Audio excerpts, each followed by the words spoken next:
Buenos días, hermanos. Vamos a tener nuestra reflexión, nuestro mensaje de hoy en este periodo veraniego en pleno agosto, y lo vamos a hacer a través de una de las oraciones más conocidas y famosas del apóstol Pablo, y lo vamos a hacer por una razón. O sea, la elección de este pasaje tiene que ver con el hecho de que parece que en nuestra iglesia, en la iglesia de Pinar, estamos orando más, ¿no? Y creo que es algo que Dios ha estado moviendo y está moviendo en nuestra iglesia y en tantas iglesias y en tantos hermanos a raíz de la pandemia y del coronavirus.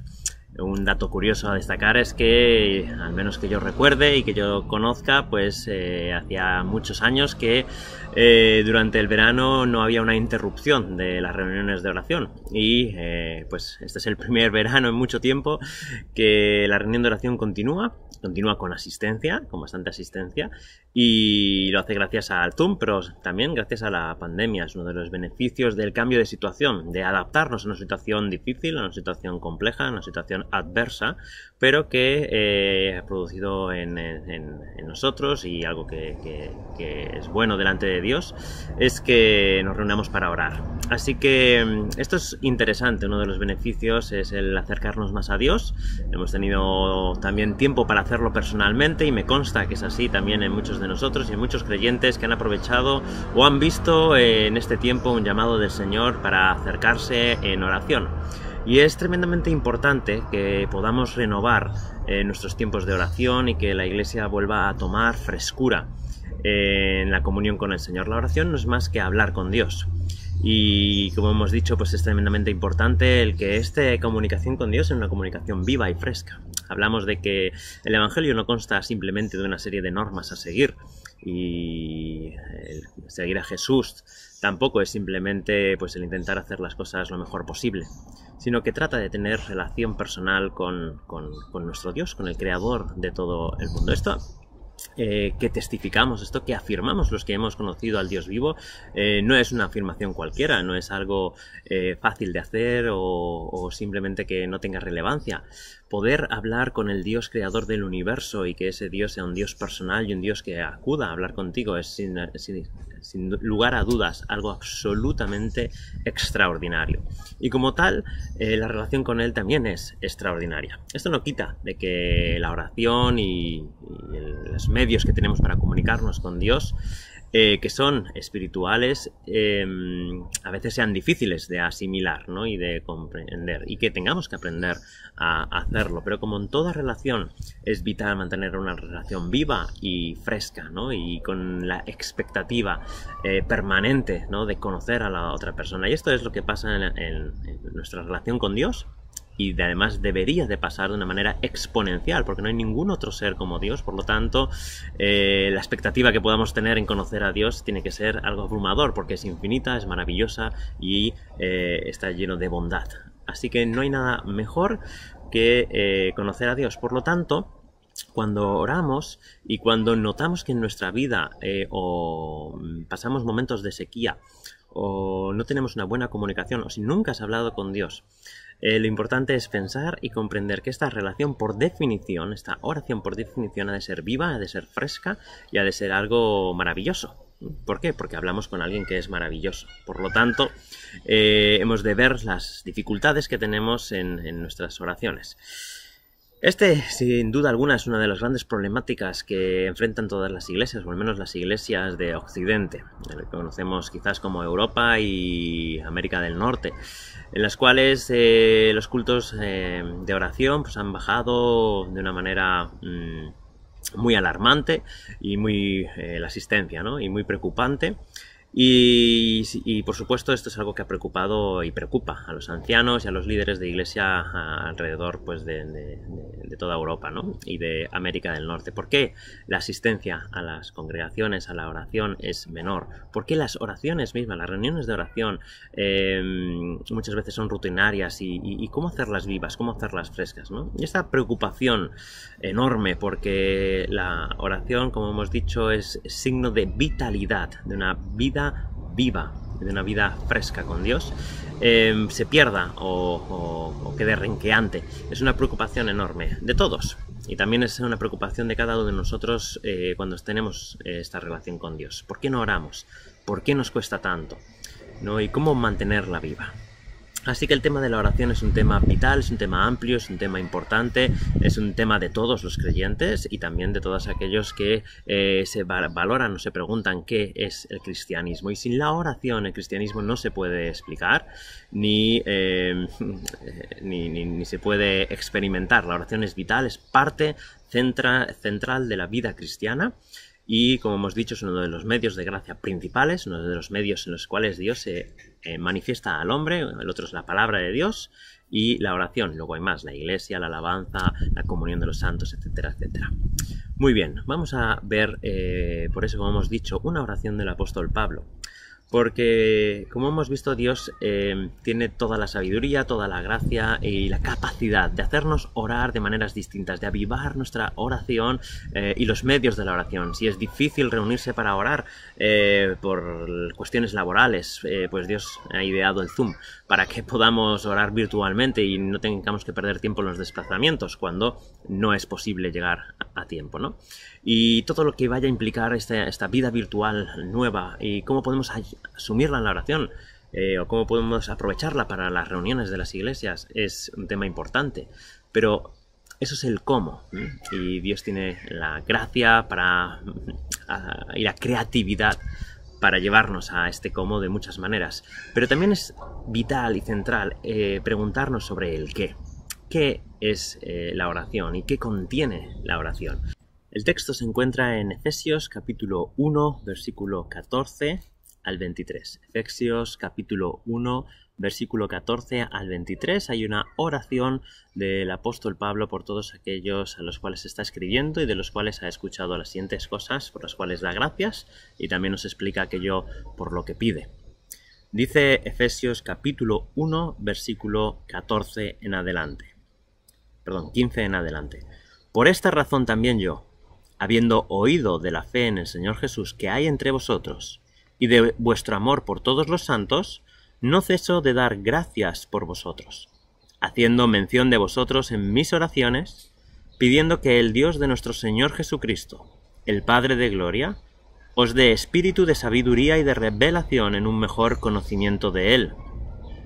Mi oración es que los ojos de vuestro corazón sean iluminados, para que sepáis cuál es la esperanza de su llamamiento, cuáles son las riquezas de su gloria, de su herencia en los santos, y cuál es la extraordinaria grandeza de su poder para con nosotros los que creemos, conforme a la eficacia de la fuerza de su poder, el cual obró en Cristo cuando le resucitó de entre los muertos y le sentó a su diestra en los lugares celestiales, muy por encima de todo principado, autoridad, poder, dominio, y de todo nombre que se nombra, no solo en este siglo, sino también en el venidero. Y todo sometió bajo sus pies, y a él lo dio por cabeza sobre todas las cosas a la Iglesia, la cual es su cuerpo, la plenitud de aquel que lo llena todo en todo. Esta es la oración del apóstol Pablo y son 9 versículos. Y evidentemente no vamos a poder entrar en el detalle de todo lo que dice el apóstol Pablo aquí, porque dice muchísimo y da para una serie de estudios en cada uno de los versículos. Pero sí que vamos a hacer un pequeño y un breve resumen de aquellas cosas importantes de las cuales nos deberían llamar la atención o nos llaman la atención de este texto. Y así, en principio, con esta breve lectura o esta lectura rápida que hemos hecho, una de las cosas que nos llaman la atención es que no está pidiendo ni por los enfermos, ni por los trabajos, ni por otras tantas cosas que solemos pedir nosotros en las oraciones. Esto no significa que aquellas cosas o estas cosas que acabo de mencionar estén mal, pero de hecho sí que nos llama la atención de que el apóstol Pablo está pidiéndole a Dios por otras cosas y seguramente, como vamos a ver, son cosas de una importancia vital. No porque las otras no sean importantes, ni mucho menos, ni porque no haya que orar por ellas, hay que orar por todas ellas, sino porque lo que está apuntando el apóstol Pablo es la parte central o principal de lo que hay que pedir por otros hermanos. Muy bien. Este texto pudimos dividirlo fácilmente en dos cosas por las cuales el apóstol Pablo da gracias y 2 cosas por las que pide. Así de simple en un principio es esta estructura.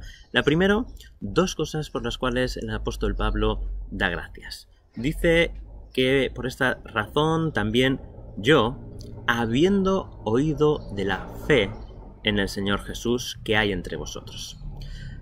El apóstol Pablo ha recibido un informe, seguramente de manera audible, a través de algún mensajero, de alguna persona que le habrá relatado cómo están viviendo y cómo son las iglesias en Éfeso. Decimos iglesias porque no está muy claro si se dirige a la iglesia en Éfeso, donde ha estado 3 años, donde había pasado 3 años con ellos, o a una serie de iglesias que hay en el Valle del Lico. Sea como fuere, aunque en nuestro texto sale los que están en Éfeso, parece ser que en los manuscritos más antiguos en Éfeso no está. Así que los eruditos se debaten en saber si va dirigido a las que están en Éfeso o a un grupo más amplio. Sea cual fuere el grupo al que se dirige, lo que está claro es que da gracias por este grupo de personas por 2 cosas. La primera es porque ha oído de la fe en el Señor Jesús que hay entre ellos. Y esta es una descripción de lo que es un creyente. Un creyente es aquel que ha depositado su confianza en Jesús. Es aquel que ha visto a la persona de Jesús con los ojos de la fe. Es alguien que ha escuchado acerca de la persona de Jesús. Quizás ha estudiado los evangelios y ha visto todo lo que se dice acerca de la persona de Jesús y las afirmaciones de que Él es el Señor de señores, Él es el Rey de reyes, Él es el Creador del mundo y Él es el Redentor, el Salvador del mundo. Así que una persona, un creyente, es aquel que deposita su confianza, el que pone su vida en manos de Jesús, el que cree y afirma seguirle con todas las consecuencias y de manera absoluta al Señor Jesucristo. Lo que significa que ha oído de la fe en el Señor Jesús que hay entre vosotros. La otra característica de un creyente y que es consecuencia de depositar la fe en Jesús es el amor por todos los santos, el amor por todos los creyentes. Esto no significa que el creyente que esté llamado a amar a toda persona sin distinción de si es creyente o no. Por supuesto que sí, pero de manera especial el creyente ama a otros creyentes y no lo hace por elitismo, lo hace porque han recibido la misma salvación que él. Y esto los hace como hermanos, es nacer a una nueva familia. Y dice el apóstol Juan que si no amas a los hermanos, entonces no puedes ser considerado como creyente, porque esta es una descripción de alguien que nace en la familia de Dios, alguien que ama a todos los creyentes. Y quizás el punto más interesante notar aquí es que si pensamos en personas que no conocían antes a Jesús, es que muchas de las veces hay una actitud de sospecha o de acusación contra los creyentes. Normalmente se les considera hipócritas. Y de hecho, esto no es solo a las personas que no conocen a Jesús, sino que en la propia iglesia muchas veces manifestamos esta misma desconfianza en los creyentes. Los llamamos hipócritas, sospechamos de ellos y los tratamos muchas veces como si no fuesen creyentes. Sin embargo, cuando una persona deposita su fe en Jesucristo y entiende que ha sido salvo solamente por gracia, que no merece la salvación ni recibir todo el amor de Dios, su vida es transformada y ama de manera profunda a aquellas personas que han aceptado también a este mismo Salvador, porque esas personas son también receptoras, depositarias del amor de Dios sobre ellas. Cristo Jesús fue a la cruz poniendo el gozo de ver a personas salvas, a personas que serían su familia, que serían sus hijos. Puso este gozo delante de él.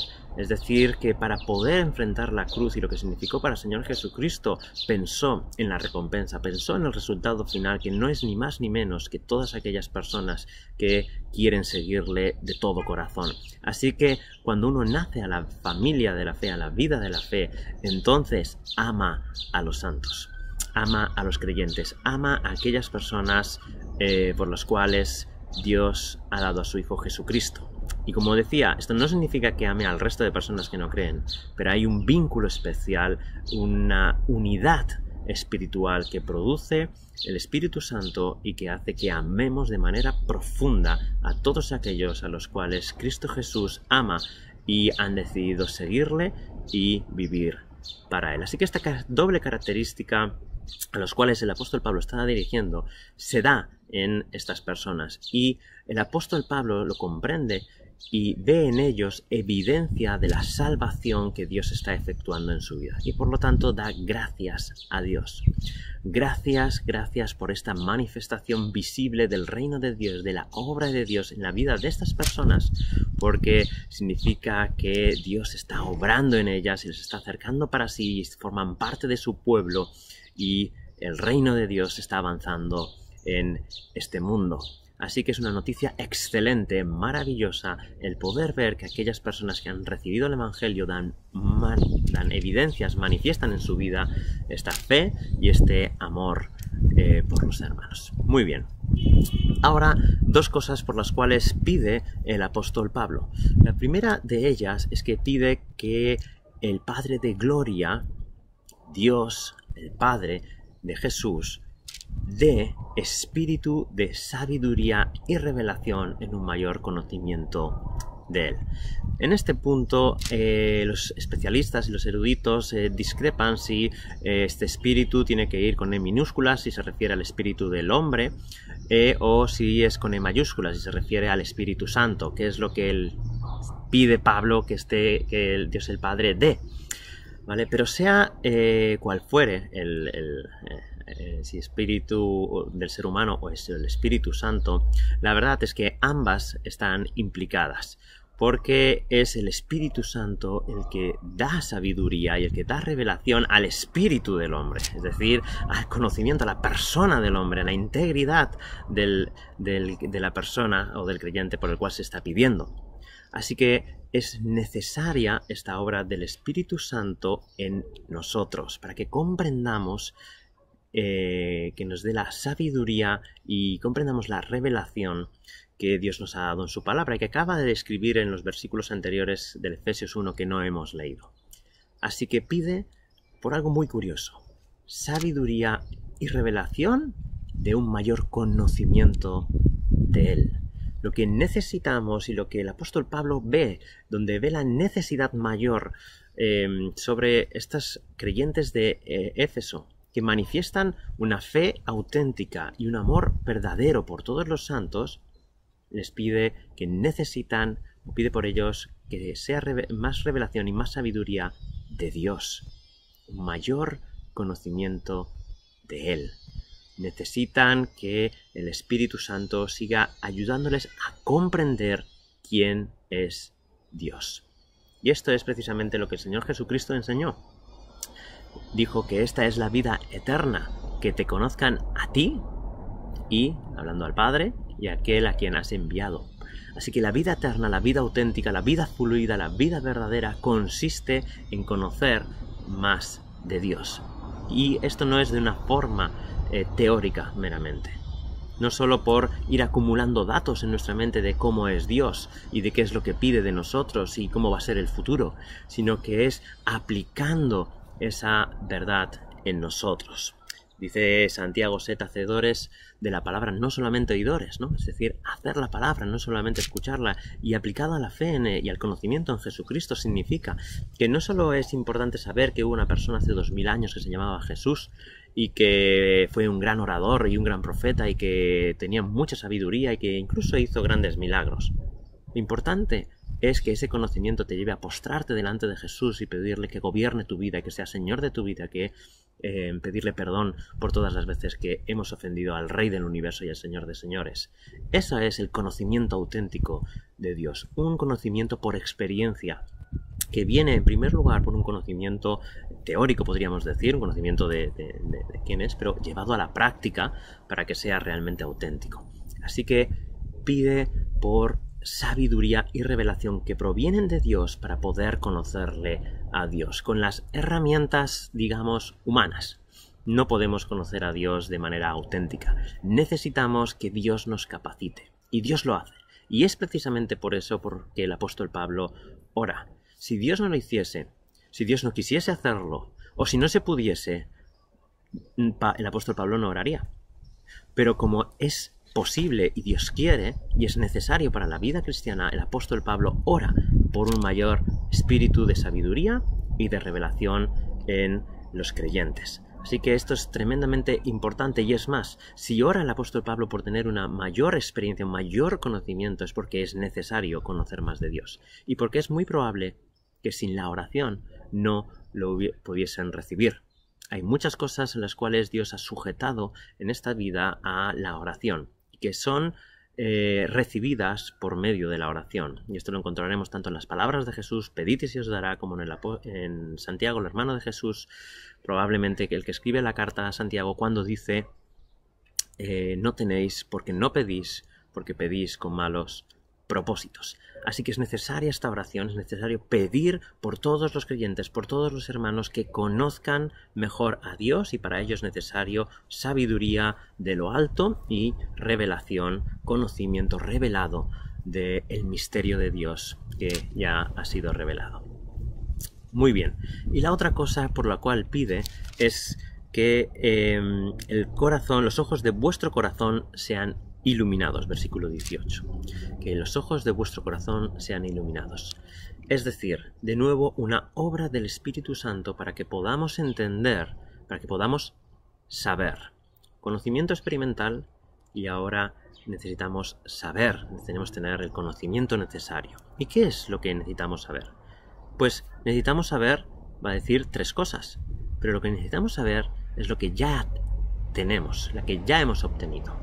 Así que por un lado pedimos por una mayor experiencia, mayor conocimiento, por cosas que no estamos teniendo, pero también necesitamos saber todo lo que ya hemos obtenido en Cristo Jesús.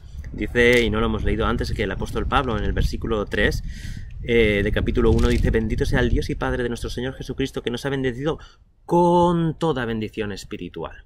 Así que ya hemos sido bendecidos con toda bendición espiritual, pero ahora necesitamos saber qué es eso, en qué consiste esa bendición espiritual. Necesitamos conocerlo, porque si no, nunca lo vamos a usar y nunca lo vamos a poder madurar en la vida cristiana. Así que necesitamos que nuestro corazón, los ojos de nuestro corazón sean iluminados, que podamos saber todo lo que Dios nos ha dejado. ¿Qué tres cosas? Muy rápidamente. Que sepáis cuál es la esperanza de su llamamiento, cuáles son las riquezas de la gloria de su herencia en los santos, y cuál es la extraordinaria grandeza de su poder para con nosotros los que creemos. Necesitamos saber tres cosas que ya son una realidad y las necesitamos saber urgentemente. Fijaos que esto es por lo primero, lo principal que está pidiendo el apóstol Pablo, no por todas las demás cosas que hemos dicho al inicio, sino por estas tres cosas. Vamos a ver cuáles son. Primero de todo, necesitamos saber cuál es la esperanza de nuestro llamamiento. Cuando hemos sido convertidos, cuando nos hemos entregado nuestra vida a Cristo, es porque Dios nos ha llamado a conocerle y a entregar nuestras vidas. Es porque Dios nos llama al arrepentimiento, es porque Dios nos llama a dejar nuestra rebeldía y a vivir ahora de cara a Él, para Él, completamente entregados a Él. Y ese llamamiento incluye una esperanza. Porque no es solo que tengamos que hacer estas cosas, no solo tengamos que cambiar de vida, sino que lo hacemos motivados por algo que vamos a obtener. La esperanza es aquello que estamos esperando, es aquello que obtendremos algún día. ¿Y qué es precisamente esa esperanza? Es una esperanza de una vida nueva, que evidentemente ya empezamos a degustar, pero es una vida nueva, una vida con Cristo, que antes desconocíamos, pero que va a ser completa cuando Cristo venga, una relación auténtica, sin dolor, sin pecado, sin sospechas, sin nada más que una relación pura de amor y de bendición con nuestro Señor Jesucristo. Una relación además que va a ser eterna y que siempre va a crecer, porque Dios es inmenso y no lo vamos a acabar nunca. Así que este es nuestro llamado. Es un llamado también a una nueva unidad, como decíamos, con nuevos hermanos, una nueva familia de la fe, un nuevo pueblo de Dios. Y a eso hemos sido llamados, a vivir ahí. Y vamos a empezar a experimentarlo ya aquí en la tierra, pero esperamos que sea una realidad completa y absoluta en el último día, cuando Cristo venga a poner orden a este mundo. Así que esta es la esperanza, y podríamos decir muchísimas más cosas, pero la esperanza es aquello que estamos esperando. La realidad de ahora no es la realidad final, y entre esta realidad de ahora y la realidad final hay un proceso, y tenemos que vivir con la expectativa de aquello que va a ser, porque eso nos va a dar tranquilidad y seguridad. saber que suceda lo que suceda, la victoria final está en Jesús. Y lo que Dios nos ha llamado a ser, vamos a ser sin lugar a dudas. Y que podemos empezar a disfrutarlo ya y a vivir de tal manera en estos momentos ahora en la tierra.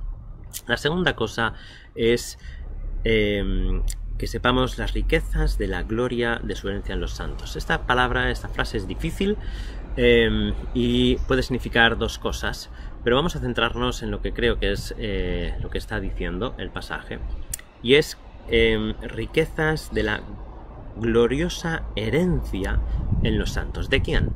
De Dios. Para Dios somos una herencia. Somos una herencia gloriosa. Gloriosa significa llena de valor, de esplendor, algo que vale auténticamente.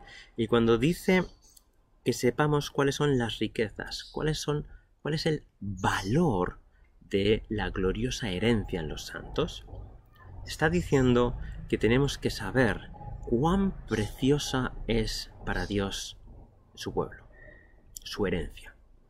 Y, por lo tanto, cuán precioso es para Dios tener a cada creyente. Cuán precioso eres tú para Dios, cuán precioso soy yo para Dios. Necesitamos saber esto. Y estos creyentes en Éfeso necesitaban saber cuánto valían para Dios. Y nosotros necesitamos saber cuánto valemos para Dios. Porque es cierto que no valemos nada en un sentido porque no tenemos nada que aportar a la relación. Todo lo hace Cristo.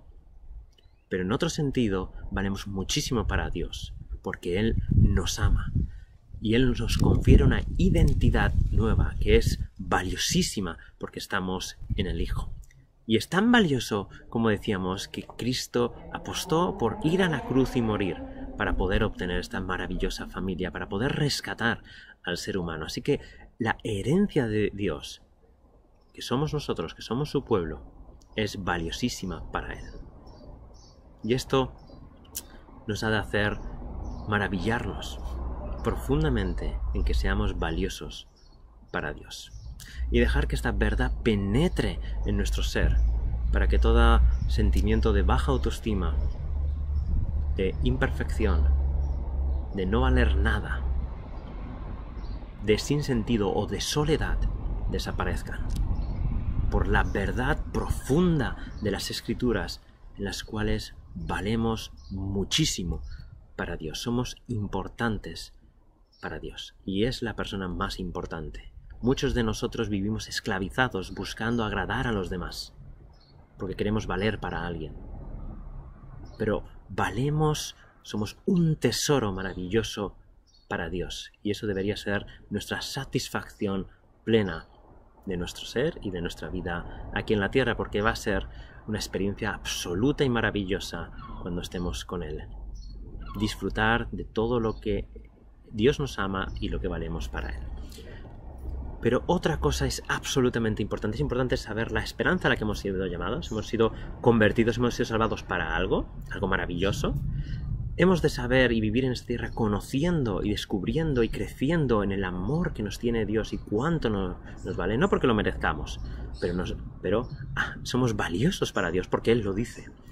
Y tercero, debemos de estar absolutamente confiados, conocer cada día más, dice, la extraordinaria grandeza de su poder. Extraordinaria grandeza de su poder. Deja por un momento que estas palabras toquen tu corazón y transformen toda tu perspectiva. La extraordinaria grandeza del poder de Dios. Y si son palabras tremendas, pero no sabemos cómo ubicarlas, cómo ponerlas, qué significan en la práctica, grandeza, extraordinario, poder, ¿no? Sigue diciendo, para con nosotros los que creemos conforme a la eficacia de la fuerza de su poder, que no es otra cosa que decir, como un predicador dijo, el poder del poder de su poder. ¿Qué significa tanto poder y poder? Nos puede parecer algo difícil cuando ponemos datos tan grandes en nuestra cabeza de asimilar. Pues el apóstol Pablo da 4 ejemplos del poder de Dios. Y ese poder de Dios hemos de entenderlo. Primero, maravillarnos por lo que ha conseguido el poder de Dios. Pero en segundo lugar, pensar que ese poder de Dios es el que está obrando en nosotros, garantizándonos y llevándonos a la presencia de Dios, transformando nuestra vida de personas que no aman a Dios en personas que aman a Dios, de personas pecadoras en personas que viven de cara a Dios. Y toda esa transformación y toda esta garantía de la herencia y todo lo que vamos a ser en el futuro está garantizado por el poder de Dios, el extraordinario poder de Dios que hizo 4 cosas. Resucitó a Jesucristo de entre los muertos. Puedes pensar el poder que se necesita para levantar a alguien de entre los muertos, y no solo para que vuelva a morir, sino para que ya nunca muera nunca más. Pues esta extraordinaria grandeza de su poder es el poder que resucitó al Señor Jesucristo de entre los muertos, declarándolo Hijo de Dios delante de todo el mundo. Dios, con toda su omnipotencia, levantó al Señor Jesucristo de entre los muertos, que había llevado los pecados de todos los seres humanos. Pero aún más, dice que lo sentó a la diestra de Dios. Y ahora tenemos una descripción increíble. En el trono de Dios, Dios se manifiesta como un rey. En el trono de Dios, sentado en el mismo trono de Dios, hay un ser humano que es Dios mismo, es el Hijo, es la persona de Jesús. Y hay una representación, esto es increíble, hay una representación de un ser humano en el trono de Dios. Y esto es increíble, que la encarnación, que Dios usó la omnipotencia de su Espíritu para que la segunda persona de la Trinidad se sentase, o sea, se formase en un ser humano, que es Jesús, plenamente divino, plenamente hombre. Y este ser humano ahora está, habiendo redimido los pecados, sentado a la diestra de Dios. Sigue diciendo que otra de las cosas que ha hecho es que sometió todo bajo sus pies, y empieza a nombrar toda una serie de poderes espirituales, todo poder espiritual. Y de esto trata mucho en la carta a los Efesios, como sabéis. Todo poder espiritual, todo demonio, todo diablo, toda autoridad, cualquier esfera de poder está sujeta a Cristo. Dios, con todo su poder, ha ido muy por encima de todos los poderes que podamos imaginar que hay en esta tierra y que hay en la esfera espiritual, y ha puesto a Jesús por encima, constituyendo a Jesús en la máxima autoridad en todo el mundo.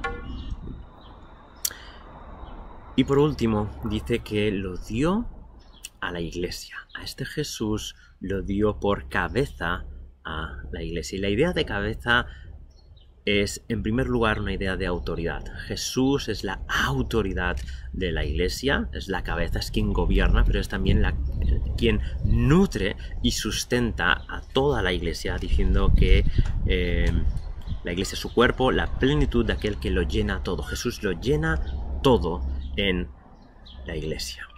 4 esferas o 4 actuaciones del poder de Dios que manifiestan su grandioso poder, constituyendo a Jesús de Nazaret en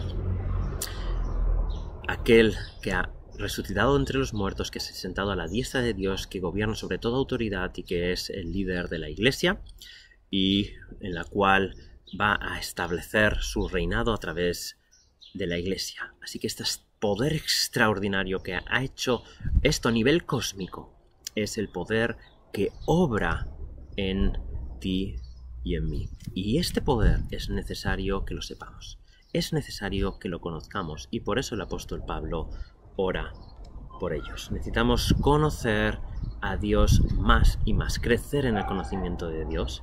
Necesitamos saber todo lo que ya Dios está haciendo con nosotros, porque a veces la realidad que vivimos parece que contradice esto que estamos leyendo, pero es al revés. Dios está transformando nuestra realidad con su omnipotencia, a pesar de que somos débiles y fracasamos constantemente en nuestro día a día. Así que estas son las oraciones que hace el apóstol Pablo, y debemos contrastarlas con las oraciones que hacemos nosotros. Oramos, en primer lugar, damos gracias a Dios por la obra de Dios en nuestros hermanos. Das gracias a Dios por Perico, por Pepito, por este y por el otro, porque Dios está manifestando en él, porque manifiesta amor por los hermanos, fe, firmeza, santidad, bondad. Demos gracias a Dios, y así podremos ver y conocer cuánto Dios está obrando. O podremos ser un poquito más conscientes y ser agradecidos con Dios por nuestros hermanos. Pero oramos también por ellos, por sus necesidades principales, y las necesidades principales, sea cual sea la situación, más favorable, menos favorable, en pandemia o sin pandemia, con buena economía o con mala economía, sea cual sea la situación, todos los creyentes necesitamos desesperadamente conocer a Él aún más. Y necesitamos sabiduría y que Dios nos lo revele a nosotros. ¿Pedimos esto? Pedimos para que sepamos lo que ya hemos obtenido en Cristo. La salvación que Dios ha obrado por medio de Jesucristo es increíble y ya la hemos obtenido. La comprendemos, la conocemos, sabemos cuál es. Todos como creyentes necesitamos conocer, saber qué es lo que hemos obtenido en Cristo, qué significa ser creyentes, qué somos ahora en Dios. Oremos los unos por los otros para que sepamos lo que Dios está haciendo en nosotros, lo que Dios nos ha dado, para que seamos transformados y liberados de nuestras ataduras por la verdad de Dios que transforma nuestros corazones. Que en estos tiempos de pandemia vayamos a la oración, pero en cualquier otro tiempo, con una esperanza renovada, siendo agradecidos por la obra que Dios hace en la tierra, a pesar de que a veces no somos conscientes de ella, pero también pidiendo porque nuestros hermanos puedan descubrir al Dios vivo y puedan crecer en ese conocimiento liberador, transformador y sanador, porque Cristo lo es todo y es la plenitud de la Iglesia. Que así sea. Amén.